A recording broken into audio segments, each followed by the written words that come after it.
আমি যেটা সেটআপটা বানাইছিলাম জলসাতে দেওয়ার জন্য, জলসাতে লাইভ করার জন্য এই সেটআপটা টেস্টিং হইতেছে। এটা যেটা মানে হুজুরের যেটা পিকচারটা আসতেছে এটা এখান থেকে আসছে, এখানে অনলি সাউন্ডটা আসতেছে। এটা যেটা পিকচারটা আসতেছে আমার রুমের ভিতরে ক্যামেরা লাগানো আছে, আপনাদেরকে দেখাচ্ছি। এখানে দেখেন প্রজেক্টটা টিভিতে মানে আমি প্লে করছি অনলি মানে টেস্ট করার জন্য। এদিকে ক্যামেরা লাগানো আছে সোনি হ্যান্ডিক্যাম, আর এটাই সেটআপটা।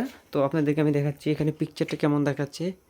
এখানে এরকম আসতেছে, আমি এখানে জুম আউট করি যদি এরকম দেখাচ্ছে, আর বাইরে যে দেখবো ওই সেম জিনিস ওখানে শো করতেছে। এখানে যেটা আমি যদি আরও জুম আউট করে দিই, এখানে বেশি জুম হয়ে গেছে, জুম আউট আপনাদেরকে বাইরে দেখাবো, বাইরে সেম পিকচারই আসতেছে। তো এগুলো জিনিস ভালো করে টেস্টিং করতে লাগে, যেহেতু প্রোগ্রামের সময় যদি দিক্কত হয় তাহলে তো মুশকিল হয়ে যায় বহুত মানে মেনটেন করা। এটা কোয়ালিটি যেটা আসে ঠিকঠাক আসে, কেননা আমার হেভি বাজেটও তো ছিল না যে একদম ওই এইচডি কোয়ালিটি নিয়ে আসবো, বাট ঠিকঠাক কোয়ালিটি আপনারা যেটা দেখতে পারতেছেন। ক্যামেরা অফ হয়ে যেতে, ক্যামেরাতে চার্জ কম আছে শায়দ। হ্যাঁ, ক্যামেরা অফ হয়ে গেছে আমার, সো সরি। এখানে ক্যামেরা অফ হয়ে গেছে, ক্যামেরাতে চার্জ নেই। তো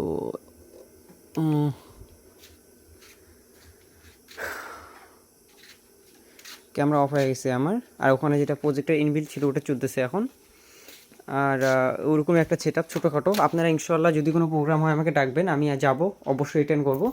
আমি পুরা মানে চেষ্টাতে আছি যতটুকু পারি, আমার পক্ষে যতটুকু সম্ভব, যাতে সিজনের আগে আমি মালপত্র রেডি করতে পারি।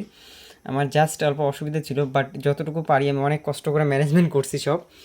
বাকি বাদ আপনাদের উপরে। যেখানে সভা হবে, জলসা হবে, আমাকে কন্ট্যাক্ট করবেন, আমি ইনশাল্লাহ যাব, ওখানে অ্যাটেন্ড করব। আর আগে বলছি আমি, টাকা পয়সা না কোনো টেনশন নেই, আপনারা যে যেরকম পাবে এরকম দিলেই হবে। বাস আজকের জন্য এতটুকু।